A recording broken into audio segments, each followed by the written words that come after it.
जय श्री राम दोस्तों, आप सभी का स्वागत है आपके अपने चैनल DMLT वाला में। आज का हमारा टॉपिक है CT टेस्ट यानी कि क्लॉटिंग टाइम टेस्ट। तो ये जो क्लॉटिंग टाइम टेस्ट है यह कोगुलेशन रिलेटेड डिसऑर्डर का एक स्क्रीनिंग टेस्ट है जो क्लॉटिंग फैक्टर का मेजर करता है।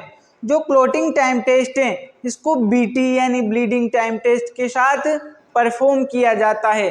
जब भी कोई ऑपरेशन किया जाता है, शल्य क्रिया की जाती है, तो उससे पहले डॉक्टर एक बार BT-CT टेस्ट सजेस्ट करता है। तो क्लॉटिंग टाइम के जो दो मेथड है यानी कि कैपिलरी या राइट मेथड या जो लीवाइट मेथड है उसको इस वीडियो के अंदर हम डिटेल से देखेंगे। तो चलिए शुरू करते हैं। कैपिलरी मेथड या Wright method. Principle: blood is collected in a capillary tube after finger prick, यानी कि एक फिंगर प्रिक करके कैपिलरी ट्यूब में ब्लड को कलेक्ट किया जाता है। The first appearance of fibrin strand thread like formation, the time is noted. और जब उस जो कैपिलरी ट्यूब है उसमें फिब्रिन का स्ट्रैंड, फिब्रिन थ्रेड यानी कि जो फिब्रिन की एक धागे नुमा जो अपीयरेंस दिखाई देती है उस टाइम को नोट कर लिया जाता है, वो क्लॉटिंग टाइम कहलाता है। रिक्वायरमेंट यानी कि इसके लिए जो कैपिलरी मेथड है इसके लिए किस किन चीज़ों की रिक्वायरमेंट रहती है। एक स्टेराइल लेंसेंट, यह फिंगर प्रिक करने के लिए।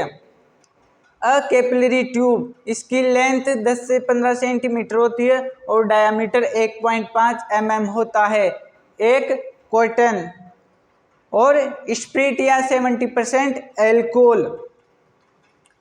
Procedure: clean the collection site with spirit alcohol bye using a cotton swab, यानी कि जो भी कलेक्शन साइड है उसको एक कॉटन स्वैब की सहायता से अच्छी तरह से क्लीन कर लेते हैं स्प्रिट या एल्कोहल से। Make a deep incision by sterile Lancet, और फिर एक स्टेराइल लेंसेट के सहायता से एक डीप यानी कि गहरा इंसिजन यानी उसमें भेदन किया जाता है, छेद किया जाता है, उसमें एक कट लगाया जाता है। स्टार्ट द स्टॉप वॉच, और फिर उस प्रिक के साथ ही स्टॉप वॉच को स्टार्ट कर दिया जाता है। Wipe the first drop of blood, और जो ब्लड की फर्स्ट ड्रॉप होती है उसको साफ कर लिया जाता है। Collect the blood into a capillary tube up to 2/3 part, और फिर वो फर्स्ट ड्रॉप साफ करने के बाद जो नेक्स्ट ब्लड की ड्रॉप है उसको एक कैपिलरी ट्यूब में फिल कर लेते हैं और कैपिलरी ट्यूब को 2/3 पार्ट तक उसको फिल कर लेते हैं। After 30 second break this tube at 1 centimetre distance, और फिर 30 सेकेंड के बाद जो वो कैपिलरी ट्यूब है उसको 1 सेंटीमीटर की दूरी से उसको ब्रेक करते हैं, उसको तोड़ते हैं। Observe the fibrin strand formation, और फिर जो वो कैपिलरी ट्यूब है उसमें फिब्रिन स्ट्रैंड, फिब्रिन थ्रेड का जो फॉर्मेशन हुआ नहीं हुआ उसको चेक करते हैं, उसको ऑब्जर्व करते हैं। वेट फॉर 30 सेकेंड, और फिर 30 सेकेंड के लिए वेट करते हैं। Again break this tube till the fibrin strand form, और फिर उसको जो कैपिलरी ट्यूब है उसको फिर से ब्रेक करते हैं, उसको फिर से तोड़ते हैं जब तक कि उस कैपिलरी ट्यूब के अंदर फिब्रिन का स्ट्रैंड यानी एक फिब्रिन की धागे नुमा संरचना नहीं बन जाए। When the fibrin strand from form stop the stopwatch note the time, और फिर जब कैपिलरी ट्यूब के अंदर एक फिब्रिन का थ्रेड बन जाए, फिब्रिन थ्रेड का फॉर्मेशन हो जाए, उसके बाद स्टॉप वॉच को बंद कर देते हैं और टाइम को नोट कर लेते हैं। जो ये क्लॉटिंग टाइम है इसका नॉर्मल वैल्यू 5 से 10 मिनट होती है। अगर अपन बात करें लीवाइट मेथड की तो वो कैपिलरी ट्यूब मेथड से ज़्यादा रिलायबल होता है, वो इससे ज़्यादा विश्वसनीय होता है।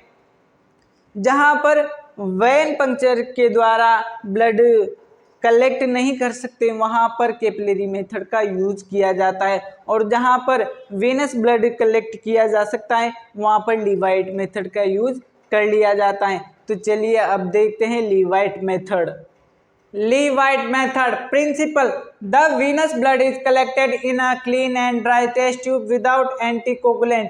यानी कि एक क्लीन और ड्राई टेस्ट ट्यूब के अंदर विदाउट एंटीकोगुलेंट यानी बिना एंटीकोगुलेंट वाला जो वीनस ब्लड है उसको कलेक्ट करते हैं। The time is required for blood clotting of this blood is clotting time. और फिर इस ब्लड के क्लोट होने में लगा टाइम क्लोटिंग टाइम कहलाता है, क्लोटिंग टाइम होता है। रिक्वायरमेंट यानी कि लीवाइट मेथड परफॉर्म करने के लिए किन किन चीज़ों की आवश्यकता पड़ती है। एक स्टेराइल सिरिंज की, स्प्रिट या एल्कोहल की डिसइंफेक्टेंट करने के लिए, cotton swab, test tube, start watch या स्टॉप वॉच और वाटर बाथ।